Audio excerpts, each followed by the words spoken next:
प्रयागराज में होने वाले माघ मेला 2026 को लेकर उत्तर प्रदेश सरकार ने तैयारियां तेज शुरू कर दी हैं।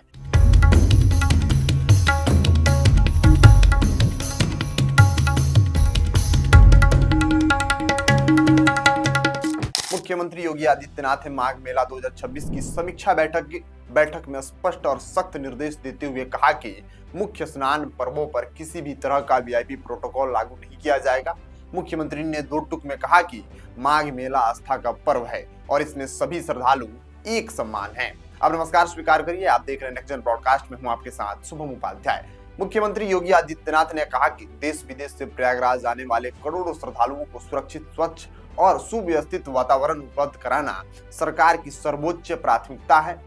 उन्होंने गृह विभाग को निर्देश दिया कि प्रमुख स्नान पर्वों पर वीआईपी प्रोटोकॉल न होने की सूचना समय से जारी की जाए ताकि किसी भी स्तर का भ्रम या अव्यवस्था ना हो। मुख्यमंत्री ने बताया कि इस वर्ष माघ मेले में 15 से 25 लाख श्रद्धालु केवल कल्पवासी होंगे, जो पूरे मेले की अवधि तक प्रयागराज में रहेंगे। उन्होंने अधिकारियों को स्पष्ट निर्देश दिया कि श्रद्धालुओं को किसी भी प्रकार की असुविधा ना हो और व्यवस्था में कोई भी ढील बर्दाश्त नहीं की जाएगी। मुख्यमंत्री योगी आदित्यनाथ ने यह भी निर्देश दिया कि माघ मेले से जुड़े सभी विभागों के प्रमुख सचिव, सचिव स्तर के अधिकारी और अपर पुलिस महानिदेशक कानून व्यवस्था स्वयं मेला क्षेत्र में जाकर तैयारियों की समीक्षा करें। मुख्यमंत्री ने 31 दिसंबर तक माघ मेले 2026 की सभी तैयारियां हर हाल में पूरी करने का निर्देश भी दिया है। बैठक में मंडलायुक्त प्रयागराज ने मुख्यमंत्री को जानकारी दी कि माघ मेला 2026 का आयोजन 3 जनवरी से 15 फरवरी तक कुल 44 दिनों तक किया जाएगा। इस दौरान पौष पूर्णिमा, मकर संक्रांति, मौनी अमावस्या, बसंत पंचमी, माघी पूर्णिमा और महाशिवरात्रि जैसे प्रमुख स्नान पड़ेंगे। प्रशासन के अनुसार पूरे माघ मेला में 12 से 15 करोड़ श्रद्धालु के आने का अनुमान है। वहीं मौनी अमावस्या जैसे प्रमुख स्नान पर्व पर एक ही दिन में 3.5 करोड़ से अधिक श्रद्धालु के आने की संभावनाएं हैं। इसी को ध्यान में रखते हुए व्यवस्थाओं को व्यापक स्तर पर तैयार किया जा रहा है। मुख्यमंत्री ने नगर विकास विभाग को विशेष निर्देश देते हुए कहा कि मेला क्षेत्र में जीरो लिक्विड डिस्चार्ज की व्यवस्था सुनिश्चित की जाए ताकि गंगा और यमुना नदी की पवित्रता बनी रहे। उन्होंने कहा कि माघ मेला ऐसा आयोजन होना चाहिए जिसमें आस्था, सुरक्षा, स्वच्छता, नवाचार और संवेदनशील प्रशासन का संतुलित और प्रभावी स्वरूप दिखाई दे। सुरक्षा और भीड़ प्रबंधन को लेकर मुख्यमंत्री योगी आदित्यनाथ ने आधुनिक तकनीक के अधिकतम उपयोग पर जोर दिया है। उन्होंने ट्रैफिक और भीड़ प्रबंधन के लिए ठोस कदम और बहुस्तरीय योजना बनाने के लिए निर्देश भी दिया है। अफवाह फैलाने वालों के खिलाफ सख्त कार्रवाई के निर्देश भी दिए गए हैं।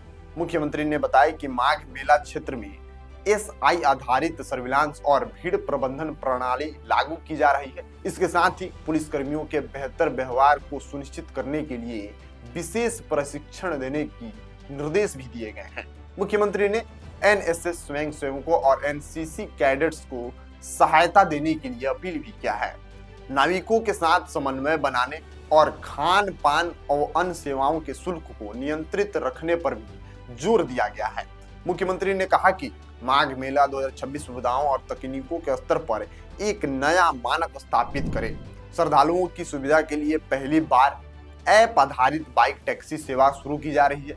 इसके अलावा दिशा सूचक संकेतों की बेहतर व्यवस्था, विद्युत पोलों पर क्यूआर कोड आधारित पहचान प्रणाली, निर्बाध बिजली आपूर्ति के लिए रिंग मेन यूनिट का कटाव रोकने के लिए जियो ट्यूब तकनीक लागू की जा रही है। स्वच्छता को लेकर मुख्यमंत्री योगी आदित्यनाथ ने विशेष फोकस करने के लिए निर्देश भी जारी किया है। उन्होंने सिंगल यूज प्लास्टिक पर पूरी तरह प्रतिबंधित लागू करने पर जोर देते हुए कहा कि माघ मेला स्वच्छता का उदाहरण बने। प्रशासन ने जानकारी दी कि मेला क्षेत्र में कुल 16,650 शौचालयों की स्थापना की जा रही है। इसके साथ ही लगभग 3300 सफाई कर्मी 24 घंटे तैनात रहेंगे। सफाई कर्मियों के लिए सैनिटेशन कॉलोनी, उनके बच्चों के लिए आंगनबाड़ी और प्राथमिक विद्यालय जैसी सुविधाएं भी उपलब्ध कराई जाएंगी। मुख्यमंत्री ने स्पष्ट निर्देश दिया कि माघ मेले में कार्यरत स्वच्छता कर्मियों का मानदेय हर हाल में 15 दिनों के भीतर भुगतान किया जाएगा। इसमें किसी भी प्रकार की लापरवाही बर्दाश्त नहीं की जाएगी। इस वर्ष माघ मेला 2026 को सांस्कृतिक दृष्टि से भी खास बनाया जाएगा। पर्यटन और संस्कृति विभाग के माध्यम से लोक नृत्य, लोक नाट्य, भजन कीर्तन, रामलीला और प्रदेश की समृद्ध कला एवं संस्कृति पर आधारित विभिन्न कार्यक्रमों और प्रदर्शनियों का आयोजन किया जाएगा। इसके साथ ही 19वीं और 20वीं शताब्दी के प्रारंभिक माघ मेले आयोजन से जुड़े प्रशासनिक और अभिलेखों और सनातन परंपरा और अध्यात्म से संबंधित दुर्लभ पांडुलिपियों की प्रदर्शनी भी श्रद्धालुओं के लिए आकर्षण का केंद्र बनेगी। कुल मिलाकर मुख्यमंत्री योगी आदित्यनाथ का स्पष्ट संदेश है कि माघ मेला 2026 में श्रद्धालुओं की आस्था सर्वोपरि होगी। कोई वीआईपी नहीं होगा और सुरक्षा, स्वच्छता व सुव्यवस्था को मामले में यह मेला एक नया कीर्तिमान स्थापित करेगा।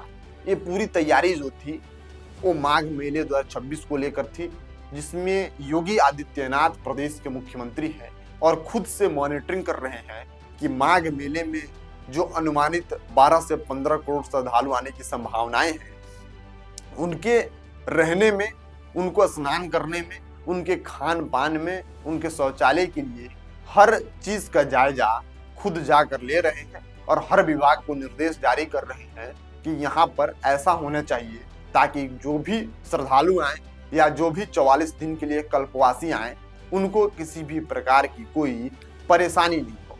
आपको कैसा लगा? आप अपनी राय कमेंट बॉक्स में कीजिए और क्या व्यवस्थाएं हो सकती हैं, आपके पास क्या सुझाव हैं और क्या बेहतरी की जा सकती है, इसमें आप अपनी राय कमेंट में लिखिएगा।